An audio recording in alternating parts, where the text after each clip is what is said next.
আসসালামু আলাইকুম প্রিয় শিক্ষার্থীরা, আশা করি সবাই তোমরা ভালো আছো। ঈদুল আজহা পরবর্তী এটা আমার প্রথম লেকচার। ঈদের আগে যে ক্লাসগুলো নিয়েছিলাম, স্কুলগুলো দিয়েছি, আশা করি তোমরা সেগুলো সুন্দর মতো সম্পূর্ণ করেছো এবং ঈদ তোমরা যে যেখানেই করেছো আল্লাহর রহমতে নিশ্চয়ই সবাই সুন্দরভাবে করে শারীরিক এবং মানসিক স্বাস্থ্য নিয়ে ভালো আছে ইনশাআল্লাহ। ঈদ আনন্দে অবশ্যই আনন্দ করেছো, সাথে নিশ্চয়ই পড়াশোনা চালিয়ে গিয়েছো, কারণ আমাদের সামনেই কিন্তু পরীক্ষা। যাই হোক, তোমাদের সবার মনে আছে নিশ্চয়ই আমরা অধ্যায় 11 পড়াচ্ছিলাম। অধ্যায় 11 আমরা বলেছিলাম যে চিকিৎসা ক্ষেত্রে ইনসুলিন যেটা, সেটা আমরা ছুটির পরে আলোচনা করব। এখন আমরা অধ্যায় 11তে চলে যাই। তোমরা সবাই মনোযোগ দিয়ে আমার লেকচারগুলো ফলো করবে এবং সাথে সবাই হাসান স্যারের বইটা রাখো। তোমরা সবাই জেনে গেছো যে আমাদের পরীক্ষাটা হবে এমসিকিউর উপরে। এমসিকিউ পরীক্ষা হলেও কিন্তু যে টপিকসগুলো পড়াবো সেগুলো কিন্তু বুঝে বুঝেই পড়তে হবে। সুতরাং লেকচারগুলো সুন্দর করে ফলো করবে সবাই এবং যতটুকু পড়া দেবো সেগুলো সবাই পড়বে। ঠিক আছে, আমরা সবাই লেকচারে চলে যাই। সবাই মনোযোগী হও। তাহলে অধ্যায় 11 সবাই হলো জীব প্রযুক্তি। আমরা এখন যে টপিকসগুলো পড়াবো সেটা সবাই মনোযোগ দিয়ে শুনবে। আগে আমরা আজকে কী কী পড়াবো পৃষ্ঠা নম্বরও বলে দেব এবং আজকে আমার ইচ্ছা হচ্ছে তোমাদের এই চ্যাপ্টারটা শেষ করব।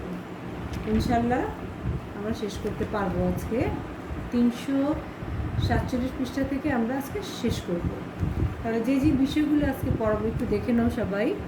আজকের আলোচ্য বিষয়গুলো হচ্ছে, প্রথমেই হচ্ছে চিকিৎসা বিজ্ঞানে ইনসুলিন। এই ধারাবাহিকতায় আমরা আজকে ইনসুলিন উৎপাদনটা, বিশেষ করে জিন প্রকৌশলের মাধ্যমে মানুষের ইনসুলিন উৎপাদনটা করব। এটা কিন্তু রচনামূলক হিসেবে আসে, গতে প্রয়োগে আসে, চিত্রসহ তোমাদের পড়তে হবে। আমি সেভাবে বুঝিয়ে দিব। খুব মনোযোগ সহকারে দেখবে এবং শুনবে এবং অনুধাবন করার চেষ্টা করবে। এটা খুবই ইম্পর্টেন্ট কোশ্চেন। এরপরে হচ্ছে ইন্টারফেরেন্স, তারপরে টিস্যু প্লাজমিনোজেন অ্যাক্টিভেটর, যাকে সংক্ষিপ্তভাবে আমরা বলতে পারি টিপিএ,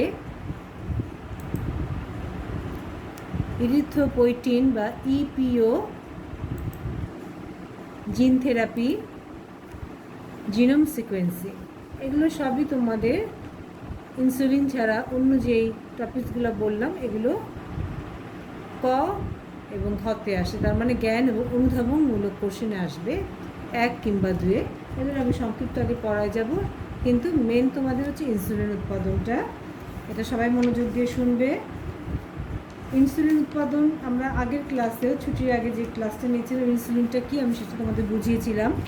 এরপরেও আজকে একটুখানি হেডিং দিয়ে ইনসুলিন উৎপাদনটায় আমরা সরাসরি চলে যাব এবং যখন বোঝাবো চিত্রটাও তোমাদের দেখাবো, তোমরা চিত্র ভালো করে খেয়াল করবে। তাহলে প্রথমে আমরা আসি, ইনসুলিন কী? ইনসুলিন হলো এক ধরনের হরমোন যা মানব অগ্নাশয়ের আইলিডস অফ ল্যাঙ্গারহ্যান্সের বিটা কোষ থেকে খরিত হয়। ইনসুলিন মানুষের একটি গুরুত্বপূর্ণ হরমোন যা অগ্নাশয়ের বিটা কোষ থেকে নিঃসৃত হয় এবং রক্তে বিদ্যমান গ্লুকোজের উচ্চমাত্রাকে কমিয়ে স্বাভাবিক মাত্রায় নিয়ে আসে। কোনো কারণে অগ্নাশয় হতে ইনসুলিন নিঃসৃত না হলে অথবা কম নিঃসৃত হলে অথবা নিঃসৃত ইনসুলিন অকার্যকর হলে রক্তে গ্লুকোজের মাত্রা বেড়ে যায়। তার মানে কি, গ্লুকোজের মাত্রা বেড়ে গেলে কি হবে? অর্থাৎ ডায়াবেটিস রোগ হয়। এমন অবস্থায় ডায়াবেটিস রোগীকে ইনসুলিন ইনজেকশন দিতে হয়। এটা আমাদের বাড়িতে অনেকেরই হয়, তোমরা এটা সবাই জানো যে ডায়াবেটিস বেশি হয়ে গেলে ইনসুলিন কেউ মুখে খায়, না হলে কেউ ওষুধ হিসেবে ইঞ্জেকশন দিতে হয়। বাংলাদেশে এই ধরনের রোগীর সংখ্যা এখন লক্ষ লক্ষ, তাই ইনসুলিনের চাহিদাও কিন্তু এখন ব্যাপক। ইনসুলিন 51টি অ্যামাইনো অ্যাসিড নিয়ে গঠিত ক্ষুদ্রাকার সরল প্রোটিন, 2টি পলিপেপটাইড চেইন, খেয়াল করো, 2টি পলিপেপটাইড চেইন 2টি ডাইসালফাইড বন্ডের মাধ্যমে যুক্ত হয়ে একটি ইনসুলিন অণু গঠন করে। তাহলে আমরা সরাসরি এখন চলে যাই জিন প্রকৌশলের মাধ্যমে কিভাবে আমরা ইনসুলিন উৎপাদন করব, যেহেতু এটা ডায়াবেটিস হলেই লাগবে। দেখো আগে কি করা হতো, ডায়াবেটিস রোগের চিকিৎসায় যেহেতু প্রচুর পরিমাণ ইনসুলিন প্রয়োজন, তাই প্রকৃতিতে এত ইনসুলিন আমরা কোথায় পাবো। একসময় কী করা হতো, খেয়াল করো, একসময় গরু বা শুকুরের অগ্নাশয় থেকে ইনসুলিন সংগ্রহ করে তা মানুষের চিকিৎসায় ব্যবহৃত হতো। কিন্তু দেখো, গরু ও শুকুর থেকে নেওয়া ইনসুলিন মানুষের জন্য ততটা উপযোগী ছিল না।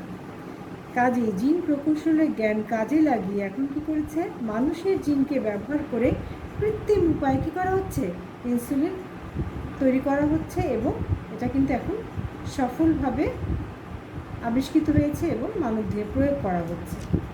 প্রথমেই মানুষের, দেখো কীভাবে করা হয়, প্রথমেই মানুষের ডিএনএ থেকে ইনসুলিন উৎপাদনকারী জিনের অবস্থান নির্ণয় করা হয়। তা হলো, দেখো আমরা কি জানি, মানুষের 23 জোড়া ক্রোমোজোম আছে। মানুষের কি আছে, 23 জোড়া ক্রোমোজোম আছে। ছবিগুলো আমি তোমাদের দেখাবো এখন। এই যে 23 জোড়া ক্রোমোজোম আছে, তাহলে কোথায় এটা অবস্থান করতেছে,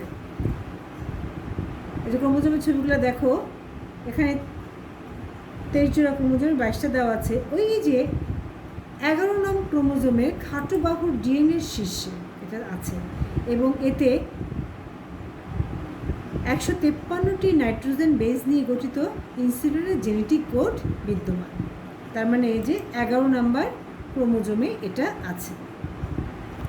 জিন প্রকৌশল তথা জীব প্রযুক্তির মাধ্যমে মানব ইনসুলিন উৎপাদন কৌশল আবিষ্কার করেন আমেরিকার ইলি অ্যান্ড কোম্পানি, যা 1982 সালে প্রথম বাজারজাত করা হয় হিউমুলিন নামে। এখন তাহলে আমরা সরাসরি ইনসুলিন উৎপাদন প্রক্রিয়াটা ব্যাখ্যা করব চিত্রের মাধ্যমে। চিত্র তোমরা দেখবে, দরকার পড়লে আমি ধারাবাহিকভাবে প্রক্রিয়াগুলো বলে যাব এবং পরে আবার চিত্রটা বুঝিয়ে দেব। প্রথমে আমরা কি করব, দেখো চিত্রটা খেয়াল করো, একদিকে আছে ব্যাকটেরিয়া, আরেকদিকে আছে হচ্ছে মানুষের কি কোষ থেকে যে ডিএনএ নেওয়া হয়েছে। তাহলে প্রথমে আমরা কি করব, একটি ব্যাকটেরিয়ামের প্লাজমিড নির্দিষ্টকরণ করব এবং মানুষের অগ্নাশয় কোষ থেকে ডিএনএ পৃথকীকরণ করব। 2 নম্বরে আমরা কি করব, মানুষের ডিএনএ থেকে ইনসুলিন উৎপাদনকারী জিন অংশ পৃথক করব এবং ওই মাপের ব্যাকটেরিয়াম মানে কি ইকোলাই থেকে প্লাজমিড অংশ রেস্ট্রিকশন এনজাইম দিয়ে আমরা কেটে নেব, যা আমরা রিকম্বিনেন্ট ডিএনএতে এই ধারাবাহিক প্রক্রিয়াগুলো আগে পড়ে এসেছি, সে একই সিস্টেম। এরপর কি করব, প্লাজমিডের কাটা অংশে ইনসুলিন জিন প্রবেশ করাবো এবং লাইগেজ এনজাইম দিয়ে সংযুক্ত করে ফেলব। ফলে কি তৈরি হয়ে গেল, রিকম্বিনেন্ট ডিএনএ তৈরি হয়ে গেল। এবার একটি ইকোলাই কোষে রিকম্বিনেন্ট ডিএনএ প্রবেশ করাবো, ফলে ইকোলাইটি কি হয়ে গেল, জিএম ইকোলাই পরিণত হল। এখন যখনই ইকোলাইটা জিএম ইকোলাই পরিণত হয়ে গেল, এখন আমাদের সংখ্যা বৃদ্ধি করতে হবে। এখানে একটুখানি ডিফারেন্স আছে। এটি উপযুক্ত পাত্রে জিএম ইকোলাই প্রবেশ করিয়ে পর্যাপ্ত পরিমাণে সংখ্যা বৃদ্ধি করা হয়, যাকে ফার্মেন্টেশন ট্যাঙ্কে উপযুক্ত তাপমাত্রায় দিয়ে দেওয়া হয়। ফার্মেন্টেশন ট্যাঙ্ক থেকে ইনসুলিন উৎপাদনকারী ইকোলাই নিয়ে ইনসুলিন সংগ্রহ করা হয় এবং তা উপযুক্ত অ্যাম্পেলে বাজারজাত করা হয়, যা আমরা বাজার থেকে কিনে নিই। তাহলে এখন এই যে আমি বলে দিলাম, এটা আমি তো চিত্রের মাধ্যমে তোমাদের, সবাই চিত্রগুলো খেয়াল করো, বুঝাই দিলে আরেকটু সহজ লাগবে। প্রথমেই দেখো কি দেওয়া আছে, ডান বাম খেয়াল করো। প্রথমেই দেখো, মানুষের অন্ত্র থেকে ইকোলাই ব্যাকটেরিয়া সংগ্রহ করলাম এবং যখনই সংগ্রহ করলাম ওখান থেকে দেখো প্লাজমিড বাহকটা, আমরা আগে বলেছিলাম যে গোলাকার নিজস্ব ক্রোমোজোম ছাড়া যে একটা গোলাকার স্বপ্রজননক্ষম গোলাকার অংশ থাকে প্লাজমিড বলে। তাহলে আমরা কি করলাম, মানুষের অন্ত্র থেকে ইকোলাই ব্যাকটেরিয়া সংগ্রহ করলাম। এরপরে কি করলাম, মানুষের অগ্নাশয় থেকে আইলেটস অফ ল্যাঙ্গারহ্যান্স কোষ সংগ্রহ করলাম। তা দুটো থেকে আমরা দুটো সংগ্রহ করলাম। এখন কি করব, 2 নম্বর চিত্রে দেখো, রেস্ট্রিকশন এনজাইমের সাহায্যে ইনসুলিন জিনের মাপে প্লাজমিডের নির্দিষ্ট অংশ আমরা কী করলাম, কর্তন করলাম। আরেক দিকে দেখো কি করেছি, রেস্ট্রিকশন এনজাইমের সাহায্যে মানুষের ডিএনএ থেকে কি করেছি, ইনসুলিন উৎপাদনকারী জিন অংশ আমরা কি করেছি, কর্তন করেছি। আচ্ছা, দুইটা থেকে কিন্তু আমরা কর্তন করলাম, একটা থেকে প্লাজমিডের নির্দিষ্ট অংশ, একটা থেকে তোমার ইনসুলিন উৎপাদনকারী নির্দিষ্ট অংশ। এরপরে চলে যাও, লাস্টে কি দেওয়া আছে, এই যে যতটুকু দেওয়া আছে স্ক্রিনে দেখো, ওখান থেকেও কাটলাম, এখান থেকেও কাটলাম, নির্দিষ্ট অংশকে কাটতে হবে তালা চাবির মতো, নাহলে কিন্তু প্রবেশ করাতে পারবো না। এখন কি করব, লাইগেজ এনজাইমের সাহায্যে, দেখো লাইগেজ এনজাইম আমরা আগেই বলেছিলাম এটা হচ্ছে আঠার কাজ করবে, আর রেস্ট্রিকশন এনজাইম কাজ করবে ছুরিকার কাজ, যার জন্য রেস্ট্রিকশন এনজাইমের সাহায্যে আমরা কেটে নিয়েছি। এখন দেখো, লাইগেজ এনজাইমের সাহায্যে ব্যাকটেরিয়ামের প্লাজমিড ডিএনএ ও মানুষের ইনসুলিন উৎপাদনকারী জিনের ডিএনএ জোড়া লাগানো হচ্ছে। খেয়াল করেছো সবাই? তাহলে লাইগেজ এনজাইম দিয়ে আমরা কি করলাম, জোড়া লাগিয়ে দিলাম। এরপর দেখো, এই যে জোড়া লাগালাম, তারপরে কি হবে, তারপরে খেয়াল করো, এই যে যেখানে আমরা জোড়া লাগালাম বাহকের ভেতরে, প্লাজমিক ডিএনএ কী করলো, তার সাথে আমরা ইনসুলিন উৎপাদনকারী মানব অংশ সংযুক্ত হয়ে গেল। তার মানে সংযুক্ত হয়ে গেল দুটা ডিএনএর অংশ, তাহলে তৈরি হলো কি, রিকম্বিনেন্ট ডিএনএ। তার মানে আমরা রিকম্বিনেন্ট ডিএনএ পেয়ে গেলাম। এখন এই রিকম্বিনেন্ট ডিএনএকে আমাদের সংখ্যা বৃদ্ধি করার জন্য আমাদের কী করতে হয়, একটা বাহক থেকে পোষকে স্থানান্তর করতে হয়, যে আমরা রিকম্বিনেন্ট ডিএনএ টেকনোলজির মধ্যে পড়ে এসেছি। একই প্রসেস, ট্রান্সফরমেশন প্রক্রিয়া, ইকোলাই ব্যাকটেরিয়ামের ভেতরে রিকম্বিনেন্ট ডিএনএ প্রবেশ করানো হচ্ছে। তার মানে আমরা পোষক দেহের ব্যাকটেরিয়ামে আমরা কি করেছি, এই রিকম্বিনেন্ট ডিএনএটাকে আমরা ঢুকিয়ে দিয়েছি। এর ফলে পোষক ব্যাকটেরিয়াম কী করেছে, এখন জিএম ইকোলাই পরিণত হয়ে গেছে। এরপর লাস্টে আমরা কী করলাম, রিকম্বিনেন্ট ডিএনএ ধারী ব্যাকটেরিয়াম বংশবৃদ্ধি করছে এবং তার দেহে ইনসুলিন উৎপাদনের জন্য দায়ী জিন থাকায় ইনসুলিন উৎপাদন করছে। এভাবে আমরা এরপরে আমরা কী করব, ফার্মেন্টেশন ট্যাঙ্কে দিয়ে একটু নতুন সংযোজন করতে হয় ইনসুলিনের ক্ষেত্রে। তারপরে আমরা কী করে পেয়ে গেলাম, ইনসুলিন উৎপাদন করে ফেললাম। তাহলে কি করলাম, জিন প্রযুক্তির মাধ্যমে আমরা মানব ইনসুলিন তৈরি করে ফেললাম। আশা করি প্রক্রিয়াটা তোমরা সবাই বুঝেছো। আমি এই জন্য দুবার বুঝালাম চিত্রের মাধ্যমে, প্লাস ধারাবাহিকভাবে প্রক্রিয়াটা আমি আগে বলেছি। তাহলে এটা কিন্তু আমি আগে বলেছি রচনামূলক হিসেবে আসবে, বিশেষ করে গতে আসে। চিত্রটা সবাই এসপি থাকবে, সুন্দর করে ফেলবে। ওকে, এখন আমরা 2 নম্বরে চলে যাচ্ছি। 2 নম্বর আলোচ্য বিষয় আমাদের কি ছিল, 2 নম্বর আলোচ্য বিষয় ছিল আমাদের ইন্টারফেরেন্স। এটা সংক্ষিপ্তভাবে বলবো, এগুলো ক এবং খতেই বেশি আসে জ্ঞান বা অনুধাবনে। স্যার ইন্টারফেরেন্সটা কি একটু খেয়াল করো, আমার কথাগুলো খেয়াল করবে, ইচ্ছা করলে তোমরা হাসান স্যারের বইটাও খুলে রাখতে পারো। ইন্টারফেরন হলো এক ধরনের উচ্চ আণবিক ওজন বিশিষ্ট প্রোটিন, যা ক্যান্সার কোষের বৃদ্ধি ও ভাইরাসের বংশবৃদ্ধিতে বাধা দেয়। বহিরাক্রমণ থেকে রক্ষা করার জন্য, যে এখন তার মানে কি, বাইরের কোনো দেশের আক্রমণ থেকে রক্ষা করার জন্য যেমন প্রতিটি একটি স্বাধীন রাষ্ট্রে কী থাকে, একটি প্রতিরক্ষা বাহিনী বা প্রতিরক্ষা ব্যবস্থা আছে, তেমনি বহিরাগত ভাইরাস, ব্যাকটেরিয়া, ছত্রাক, বিষ বা অন্য কোনো বস্তুর আক্রমণ থেকে রক্ষা করার জন্য প্রতিটি মানব দেহে কী থাকে, একটা প্রতিরক্ষা ব্যবস্থা থাকে। এটি দেহের কী তৈরি করে, ইমিউন সিস্টেম তৈরি করে। ইন্টারফেরন হলো প্রোটিন জাতীয় রাসায়নিক প্রতিরক্ষামূলক অস্ত্র, যা দেহের ইমিউন সিস্টেমের অন্তর্গত। আশা করি বুঝতে পেরেছ, এটা হচ্ছে ইমিউন সিস্টেমের একটা অন্তর্গত। এক কথায় বলা যায় ইন্টারফেরন হলো প্রতিরক্ষামূলক একটা কি প্রোটিন। তাহলে ইন্টারফেরন তাহলে নানা কাজে ব্যবহার করতে পারি আমরা। ইন্টারফেরন একটি নির্দিষ্ট প্রজাতির হরমোন, এমনকি একই দেহের বিভিন্ন টিস্যু থেকে কি হয়, বিভিন্ন প্রকার ইন্টারফেরন তৈরি হতে পারে। এই ইন্টারফেরন উৎপাদন প্রক্রিয়াটা কিন্তু আমরা রিকম্বিনেন্ট ডিএনএর মাধ্যমে সেই ইনসুলিনের মতো তৈরি করতে পারবো। এই জন্য এটা এত ডিটেলসভাবে বলবো না। এটা কী কাজে আমরা ব্যবহার করতে পারি একটু খেয়াল করো।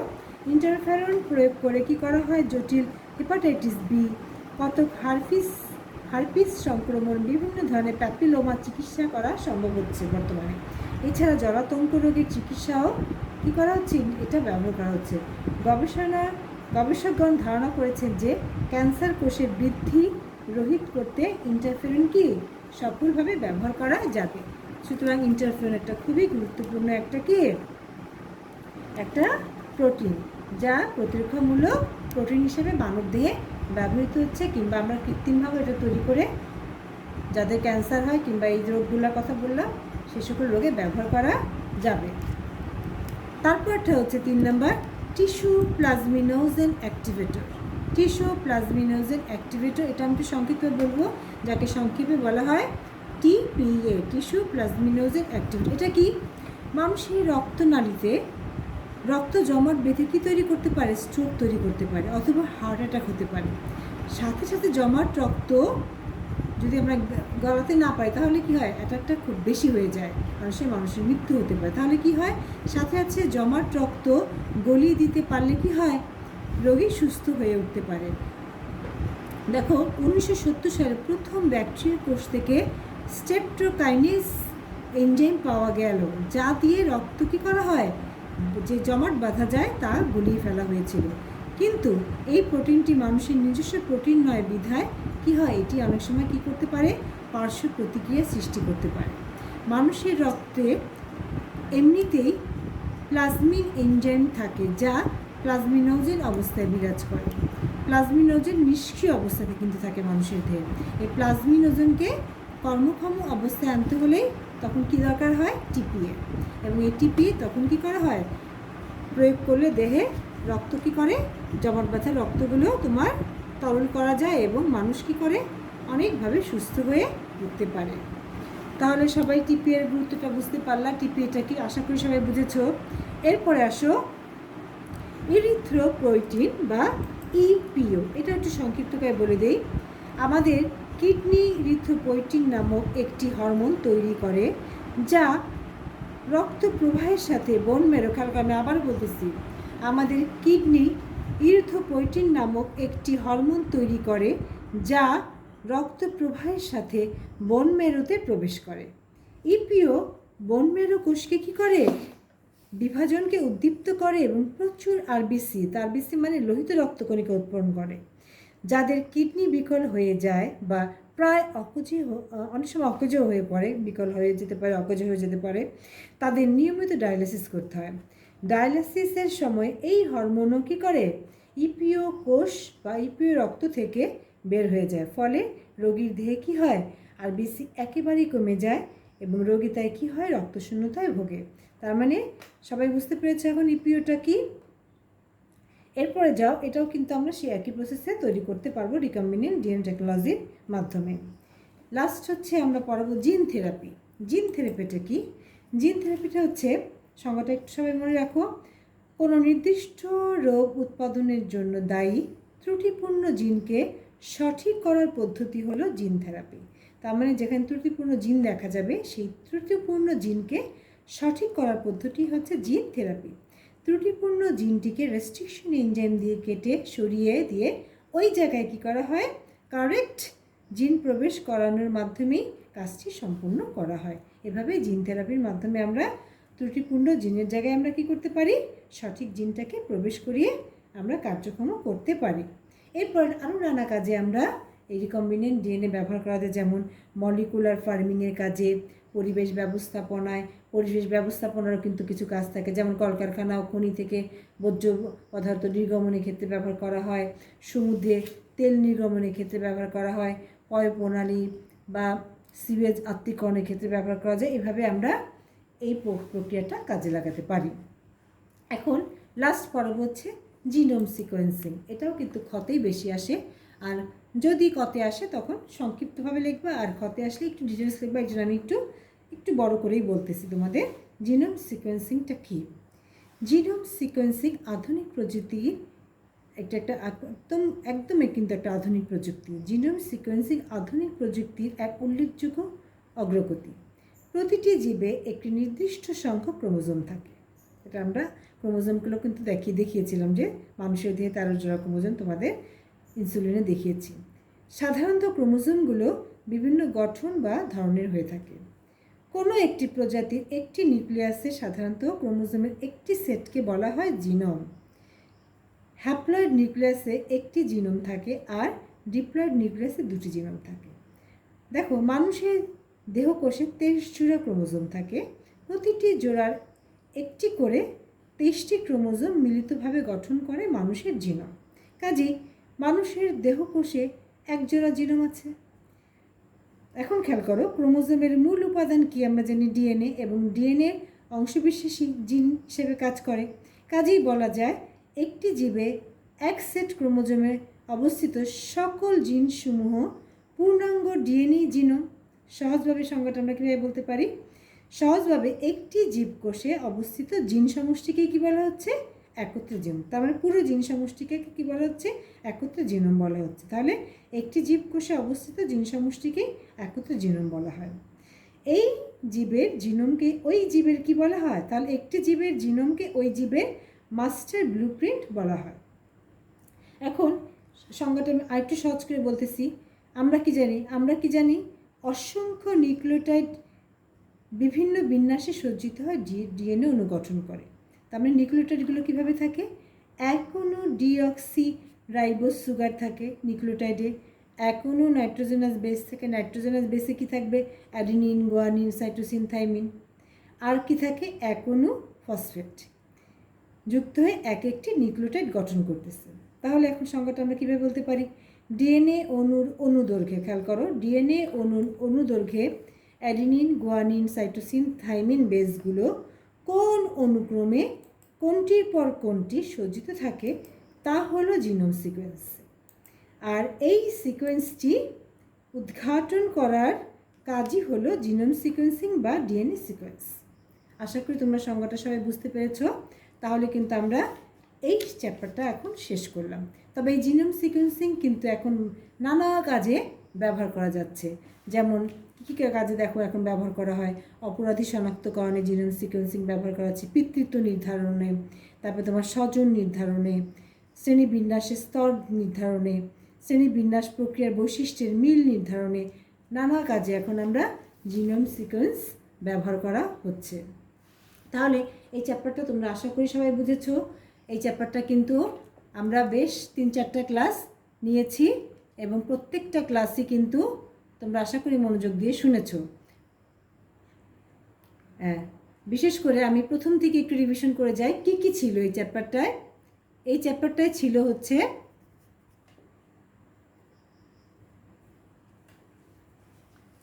আমি আবার একটু রিভিউ করবো এই চ্যাপ্টারটা, তাহলে তোমাদের জন্য আরেকটু সহজ হবে, এবং এরপরে আমি কি পড়া দেবো সেটাও তোমাদের বলে দেব। তাহলে একটু সবাই খেয়াল করো। এই যেহেতু চ্যাপ্টার শেষ করলাম, আমি আবার একটু প্রথম থেকে বলে যাই। প্রথমেই আমরা পড়েছিলাম, সবাই একটু মনোযোগ দাও,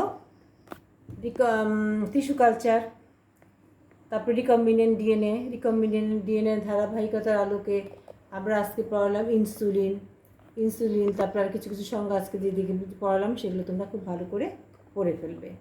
এবং আজকে তোমাদের এসপিটা আমি একটু আলোচনা করে তারপরে তোমরা কীভাবে পরীক্ষার প্রস্তুতিটা নিবা সেটা একটু বলে দিব, কারণ যেহেতু আমাদের এমসিকিউর উপরে পরীক্ষা। আচ্ছা, তারপরে আমি একটু তোমাদের একটু বলে যাই, আগে এসপিটা দিয়ে দেই। এসপিটা দিয়ে তারপরে তোমাদের আমি শেষ করতে চাচ্ছি। এসপিটা তোমরা করবা হচ্ছে, এই যে আমরা ইনসুলিনটা পড়ালাম, ইনসুলিন চিত্রটা সবাই এসপি করে ফেলবা। যদিও তোমাদের এমসিকিউর উপর পরীক্ষা, তারপর তো চিত্রগুলো পড়ে ফেলতে হবে। তাহলে জীব প্রযুক্তির মাধ্যমে মানব ইনসুলিন তৈরির প্রক্রিয়াটা তোমরা প্রথমেই এটা এসপি করবা। আর ডিভিশন থাকবে হচ্ছে তোমাদের অধ্যায়, এই যে আজকে আমরা শেষ করলাম অধ্যায় 11টা রিভিশন করবে। আচ্ছা, এখন আমরা একটু আমার কথাগুলো সবাই মনোযোগ দিয়ে শুনবে। ছুটিতে তোমাদের দিয়েছিলাম পড়া যেগুলো, অধ্যায় 8, তারপরে ছিল অধ্যায় 9 সালোক সংশ্লেষণ শ্বসন, দিয়েছিলাম অধ্যায় 10 পুরোটা রিভিশন, আর অধ্যায় 11 যতটুকু পড়েছিলাম। আশা করি ছুটিতে তোমরা এটুকু পড়েছো।